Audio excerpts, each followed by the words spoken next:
আসসালামু আলাইকুম। উচ্চতর গণিত ক্লাসের ছাত্রছাত্রীরা, আমার চ্যানেলে তোমাদেরকে স্বাগতম। আজকে আমরা একটা নতুন অধ্যায় নিয়ে আলোচনা করব। দেখো, অধ্যায়টি হচ্ছে তোমাদের উচ্চতর গণিত বইয়ের 10ম অধ্যায়, দ্বিপদী বিস্তৃতি। এখানে যে প্রশ্ন নিয়ে আমরা আলোচনা করব সেটা হচ্ছে দ্বিপদী। সুতরাং আমরা আমাদের অধ্যায়ের নাম থেকে দেখতে পাচ্ছি যে দ্বিপদী অর্থাৎ দুইটি পদের বিস্তৃতি, যাকে বলা হয় দুই পদকে বৃদ্ধি করা। আজকে আমরা 1 নম্বর লেকচার নিয়ে আলোচনা করব। প্রিয় বন্ধুরা, আমরা যদি দুইটি পদকে মনে করি, যে কোনো দুইটি পদকে আমরা মনে করব। যেমন আমরা এখানে লিখে রাখছি 1+y। এই 1+y তার উপর যদি আমরা একটা সূচক হিসেবে 0 ধরি, আবার 1+y তার উপরে সূচক 1, এরকম করে আমরা সূচক পর্যায়ক্রমে বৃদ্ধি করে দিব এবং পরপর গুণ দিব। তাহলে শিক্ষার্থী বন্ধুরা, আমরা আসলে দেখব যে আমাদের এই যে দ্বিপদী বিস্তৃতি, আমাদের কিরকম করে দ্বিপদী বিস্তৃতি করতে হয় এ সম্পর্কে আজকের আমাদের আলোচনা। তাহলে আমি তোমাদেরকে বিস্তারিত আলোচনা না করে সরাসরি যেটা শেখাতে চাচ্ছি সেটা হচ্ছে, এই যে দেখো 1+y তারপরে সূচক 0। বন্ধুরা, আমরা যদি এই 1+y কে আমরা পর্যায়ক্রমে গুণ করতেই থাকি, আমাদের ধরো এই যে 0 এর সূচক যদি আমরা 10 পর্যন্ত গুণ দিই, তাহলে কিন্তু আমাদের অনেক বার গুণ দিতে হয়।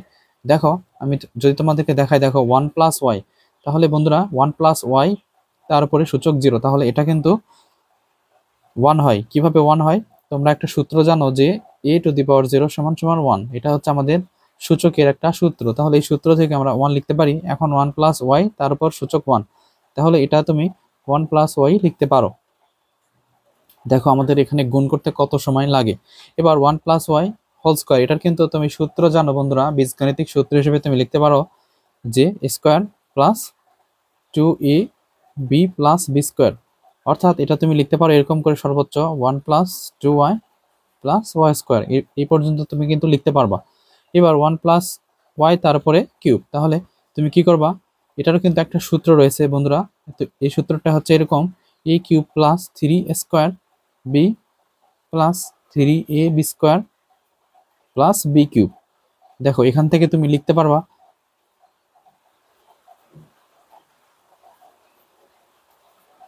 বন্ধুরা, তুমি এখান থেকে কিন্তু এই লাইনটা লিখতে পারো।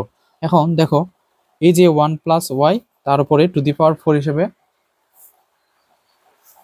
এখন দেখো শিক্ষার্থী বন্ধুরা, 1+y তারপরে টু দি পাওয়ার 4 রয়েছে। তাহলে এটাকে তুমি গুণ করবা কিভাবে? দেখো, এটাকে গুণ করার জন্য তোমার কিন্তু কোনো সূত্রই জানা নেই। তাহলে তুমি কি করবা? তাহলে কিন্তু তুমি সর্বোচ্চ এরকম করে করতে পারবা, 1+y³ আরেকটা 1+y তার সাথে গুণ দিয়ে তুমি করতে পারো। তাহলে তুমি কি লিখতে পারবা? এই যে 1+y³ সমান আমরা এই লাইনটা লিখতে পারি। তাহলে আমরা লিখতে পারি কিন্তু এরকম করে, 1+3y+3y² + y³ তার সাথে আমরা গুণ দিতে পারি 1+y। এখন আমরা এই যে 1 দ্বারা 1 কে গুণ দিতে পারি, 1+1 দ্বারা আবার y কে গুণ দিলে আবার হবে y। আবার 3 দ্বারা যদি 1 কে গুণ দাও, তাহলে 3y দ্বারা 1 কে গুণ দিলে 3y। আবার 3y দ্বারা y কে গুণ দিলে 3y²। আবার 3y² দ্বারা 1 কে গুণ দিলে 3y²। আবার 3y² দ্বারা y কে গুণ দিলে 3y³। আবার y³ দ্বারা 1 কে গুণ দিলে y³। আবার y³ দ্বারা y কে গুণ দিলে y⁴। এভাবে আমরা এখন যদি এখানে একটু ক্যালকুলেশন করে নিই, দেখো 1+y আছে, দেখো 4টা y plus 6y² plus 4y³ plus y⁴। দেখো এই লাইনটা আমরা নিয়ে আসতে পারবো। এখন আমরা এই যে লাইনটা নিয়ে আসলাম, এটা কোথা থেকে নিয়ে আসলাম? 1+y³ তার সাথে কিন্তু একটা y 1+y গুণ দিয়ে আমরা কিন্তু এরকম করে নিয়ে আসতে পারি। এটা কিন্তু অনেক সময় সাপেক্ষ, অনেকগুলো সূত্র প্লাস অনেক ক্যালকুলেশন করার পরে কিন্তু তুমি এই লাইনটি পাবা। বন্ধুরা, এরকম করে যদি আমরা আবার দেখো 1+y⁵ করি, তাহলে আমরা কিন্তু করব কি, 1+y⁴ তার সাথে কিন্তু 1+y গুণ দিলে আমরা কিন্তু এই 5 এর মানটা পাবো। এক্ষেত্রে আমাদের অনেক সময় লাগবে। এই যে এরকম করে এই লাইনটা লিখে তারপরে আবার 1+y দ্বারা গুণ দিতে হবে। এক্ষেত্রে আমাদের অনেক সময় ব্যয় হবে। সেজন্য প্যাসকেলের ত্রিভুজ বিধি যে একটা সূত্র রয়েছে, সেই সূত্রের সাহায্যে আমরা সহজে এই লাইনটা করতে পারবো। আমাদের যে প্যাসকেলের সূত্রটি রয়েছে, দেখো আমি তোমাদেরকে দেখাচ্ছি বন্ধুরা, এই সূত্র দিয়ে তুমি সহজে এই লাইনটি এরকম করে গুণ না করেও তুমি সহজেই করতে পারবা। সেটাই হচ্ছে দ্বিপদী বিস্তৃতির প্যাসকেলের ত্রিভুজ বিধি নিয়ম। প্রিয় বন্ধুরা দেখো, আমি এই যে তুমি চিত্রটি দেখতে পাচ্ছ, এটা হচ্ছে প্যাসকেলের ত্রিভুজের যে সূত্রটি সেটা হচ্ছে এরকম। প্রথমে 1, তারপরে 1 আর 1, 1 আর 1 যোগ করলে 2, আবার পাশে 1, দুই পাশে দুইটা 1, আবার 1 আর 1 যোগ করলে 1 আর 2 যোগ করলে 3, আবার 2 আর 1 যোগ করলে 3। তাহলে এই আবার পাশে 1 লিখবা। এরকম করে এই প্যাসকেলের সূত্রটি লেখা যায়। বন্ধুরা, এই যে প্যাসকেলের সূত্রে দেখো, প্রথম তুমি তো 1 দেখতে পাচ্ছ, এই যে দেখো 1, তারপরে দেখো 1 আর y, দেখো এই যে 1 1 y, y বলতে আমরা এই যে দ্বিতীয় পদকে বুঝবো। এই দ্বিতীয় পদ হচ্ছে y, দেখো দ্বিতীয় পদের সহগ কিন্তু এই যে 1। তাহলে 1y মানে কি y। আবার এই যে লাইন দেখো 1 + 2y + y স্কয়ার, এই যে দেখো 1 2 1, এই যে দেখো 1 2 1, এখানে কিন্তু সহগ 1, অর্থাৎ এটা কিন্তু সহগ বোঝাচ্ছে। এই প্যাসকেলের যে ত্রিভুজ বিধি সংখ্যাগুলো দেখতে পাচ্ছ, এগুলো কিন্তু সব সংখ্যাই হচ্ছে y এর সহগ, অর্থাৎ সহগ বোঝায়। এখন দেখো 1 + y, তারপর কিউব, এখানে দেখো 1 + 3y + 3y square + y cube, এই যে দেখো 1, এই যে 3, এই যে 3, এই যে 1, এই যে 1। এবার দেখো এই যে আমাদের 4 নম্বর যে y এর সূচক 4 বসাইছিলাম আমরা, সেখানে কিন্তু আমরা দেখছিলাম 1 4 6 4 y, অর্থাৎ 1 1 4 6 4 1। তো এই ত্রিভুজের প্যাসকেলের ত্রিভুজের যে সূত্রটি আছে, সেই সূত্রের সাহায্যে আমরা কিন্তু দ্বিপদী বিস্তৃতি সহজেই করতে পারি। শিক্ষার্থী বন্ধুরা, এই দ্বিপদী বিস্তৃতির এই প্যাসকেলের সূত্রটি তুমি কিভাবে লিখবা আমি যদি তোমাদেরকে দেখাই। দেখো বন্ধুরা, প্রথমে তুমি কি করবা, প্রথমে একটা 1 লিখবা। 1 লিখে তারপর আবার দুইটা 1 লিখবা নিচে। এই কাজটা তোমার করে নিয়ে এখন এই 1 1 যোগ করে দেখো 2 হয়। এখন পাশে আবার দুইটা 1 লিখবা এইরকম করে। আবার 1 আর 2 যোগ করলে 3 হয়, আবার 2 আর 1 যোগ করলেও 3 হয়। এবার পাশে আরেকটা 1, দুই পাশে দুটো করে 1 লিখবা। এবার 1 আর 3 যোগ করলে 4, 3 আর 3 যোগ করলে 6, অর্থাৎ যোগ করব যেটা সেটা আমরা মাঝখানে লিখবো। 3 আর 1 যোগ করলে 4। তাহলে এই যে সামনে আর পেছনে দুইটা 1। আমরা এই 4 পর্যন্তই প্রথমে আমরা একটু শিখে নিই, তারপরে আমরা বড় দেখে ত্রিভুজ বিধি বিস্তৃত করতে পারবো। তাহলে শিক্ষার্থী বন্ধুরা, আমাদের যে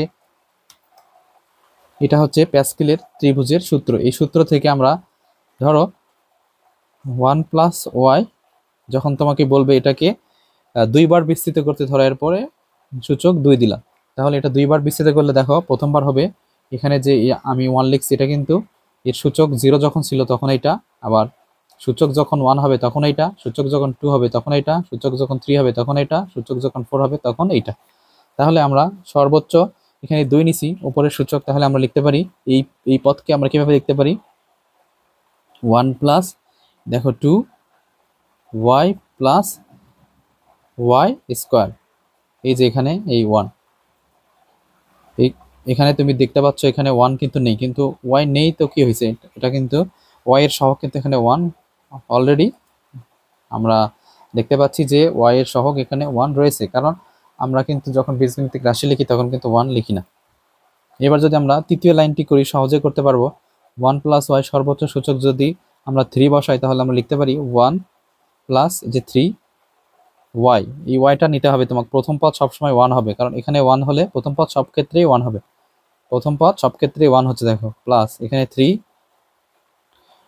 এই যে প্রথম পদ যখন এটি সূচক y এর সূচক যখন 1 হবে, পরে সূচক 2 হবে, প্লাস এই যে এখানে কত আছে 1, তাহলে এই যে y এর সূচক, তারপরে বড় তার 2 সূচক আছে, তারপরে 3 হবে। এরকম করে y এর সহগ 3 3 1 হবে, কিন্তু y এর সূচক পরপর বৃদ্ধি পেতে থাকবে, এক এক করে বৃদ্ধি পেতে থাকবে। এখানে দেখো 1 আছে, এখানে 2, এখানে 1 2 3। এবার যদি আমরা 4 কে মনে করি, 4 সূচক যদি 4 বসাই, তাহলে দেখো আমরা 1 বসাতে পারি, 3 4, এই যে দেখো 4y। প্রথম আগে তুমি লিখবা কি, প্রথম পদ 1 লিখে তারপরে লিখবা 4y, অর্থাৎ y এর সূচক হচ্ছে 1, y এর সূচক 1 দেওয়া যা না দেওয়া কিন্তু তাই। এবার দেখো 6, এই যে 6 লিখলাম, y এখানে সূচক 1 দিছিলাম, 2 দিব। এবার 4 লিখবো, y লিখবো, y এর সূচক আমরা কত দেব, 3 দিব। এবার 1 লেখার দরকার নাই, y এর সূচক 4 দেব। আমাদের দেখো এই লাইনটা যে আসছিল আর আগের যে লাইনটা ছিল, এই যে এই লাইনটা কিন্তু সিমিলার। দেখো এই লাইনটা দেখো একবার, আর এই লাইনটা দেখো, পুরোপুরি সিমিলার। তাহলে এটা কিন্তু খুব সহজেই এখান থেকে তুমি এই লাইনটা লিখতে পারো। শিক্ষার্থী বন্ধুরা, এটাই হচ্ছে আমাদের প্যাসকেলের ত্রিভুজের যে সূত্র, সেটা দিয়ে আমরা সহজেই করতে পারবো। প্রিয় শিক্ষার্থী বন্ধুরা, আমরা যদি 4 থেকে বড় সূচক আমরা যদি উপরে বসাই দিই, তাহলে দেখো আমাদের কি হয়। 1 প্লাস ধরো ওয়াই, প্রথম পদ 1 হবে সবসময়। এখন দ্বিতীয় পদ ওয়াই লিখে তারপর যদি সূচক আমরা 5 বসাই, দেখো 5 বসালে কিন্তু এটা হচ্ছে 0, সূচক 0, সূচক হচ্ছে 1 2 3 4 5। এই যে এই লাইনের ক্ষেত্রে আমরা লিখতেছি। তাহলে আমরা প্রথমে কি লিখব, প্রথম পদটা আমরা ঠিক যা আছে তাই লিখব। লিখে আমরা যে যে প্যাসকেলের সূত্রটি লিখে রাখছি সেখান থেকে সহগটা বসাবো, তারপরে ওয়াই লিখব, প্লাস তারপরে সহগটা লিখব, তারপরে ওয়াই 1 আছে এবার 2 দিব, এবার 10 লিখব, আবার ওয়াই এখানে স্কোয়ার আছে কিউব বসাবো, অর্থাৎ এক করে সূচক আমরা 1 করে বৃদ্ধি করছি। এবার 5, ওয়াই এখানে দেখো 3 আছে, এখানে 4 দিব, এরপরে 1 আছে, 1 দেওয়ার দরকার নাই, ওয়াই 5। অর্থাৎ তুমি যখন ওয়াই এর সূচক দেখো এখানে যখন ওয়াই এর সূচক 5 হবে, লাস্ট পদও কিন্তু ওয়াই এর সূচক 5 পর্যন্তই হবে। আমরা যদি আরেকটা লাইন করার চেষ্টা করি, দেখো আমি যদি তোমাদেরকে এখানে বলে দিই, দেখো 1 আর 5 যোগ করলে 6, 5 আর 10 যোগ করলে 15, 10 আর 10 যোগ করলে 20, 5 আর 10 যোগ করলে 15, এবার 6 আর 1 এবং 1। তাহলে আমরা যদি এইবার সূচক 6 উঠাই, দেখো সূচক যদি 6 দিই, তাহলে আমরা কি লিখতে পারি, প্রথম 1, তারপরে 6 ওয়াই, তারপরে প্লাস 15 ওয়াই স্কোয়ার, তারপরে 20 ওয়াই কিউব, তারপরে দেখো 15 ওয়াই টু দি পাওয়ার 4, তারপরে 6 y to the power 5, plus এই যে 1 আছে, তাহলে ওয়াই টু দি পাওয়ার 6। এই যে দেখো 6, দেখো সূচক 6। এরকম করে শিক্ষার্থী বন্ধুরা, প্যাসকেলের ত্রিভুজের যে সূত্রটি রয়েছে সেখান থেকে আমরা খুব সহজেই এই সূত্রটি ব্যবহার করে দ্বিপদী পদকে বিস্তৃত করতে পারি। এক্ষেত্রে আমাদের কোনো সূত্রের প্রয়োজন হয় না যে আমরা আলাদা আলাদা করে সূত্র প্রয়োগ করে করে লিখব। আমি যেমন তোমাদেরকে এরকম করে দেখালাম, এই যে এইরকম করে গুণ দিয়ে দ্বিপদী পদকে বিস্তৃত করলে অনেক সময় দরকার হয়, কিন্তু এই প্যাসকেলের সূত্র দিয়ে করলে সেটা খুব সহজেই করা যায়। প্রিয় বন্ধুরা, তোমাদের বইয়ের 225 নম্বর পৃষ্ঠায় যে কাজ রয়েছে সেই কাজগুলো তোমরা নিজেরাই করো, দেখবা যে অনেক ভালো লাগবে। যদি তোমরা বুঝে থাকো তাহলে সেটি করতে পারবা শিক্ষার্থী বন্ধুরা। তাহলে আজকে এই পর্যন্তই। দ্বিতীয় ক্লাস দেখার জন্য তোমাদেরকে স্বাগতম, এবং সেই পর্যন্ত তোমরা সবাই ভালো থাকো, সুস্থ থাকো। আল্লাহ হাফেজ।